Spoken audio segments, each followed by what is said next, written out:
Wyvern Creations presents Safety Tips for the Ravin Crossbow. Alright, there's been a little bit of confusion on some of the safety features on the Ravin Crossbows. So I'm just going to do a quick video, go over a couple of points that really need to be stressed that probably aren't stressed as well as they should be in the instructions. What I'm going to do is I'm going to show you a couple of things. Definitely want to keep it in mind. It's going to prevent some problems and basically make the whole situation a little bit better for you when you're using the bow, so you're not going to have any problems. First thing we're going to note is actually written right on top of the trigger assembly.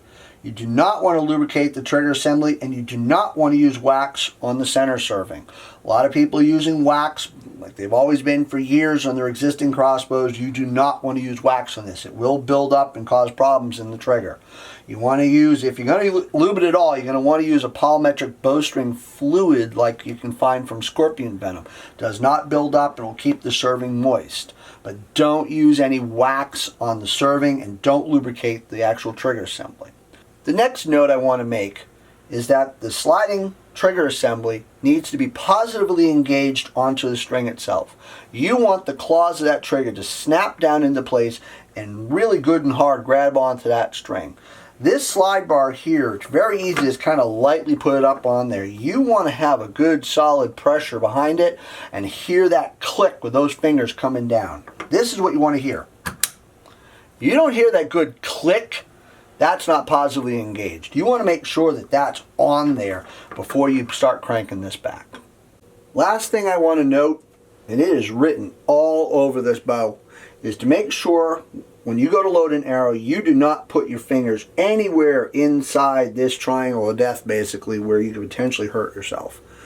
If something goes wrong with this for any reason, you're going to end up getting your finger sliced off. So, it says right here, do not load your arrow anywhere behind that bridge.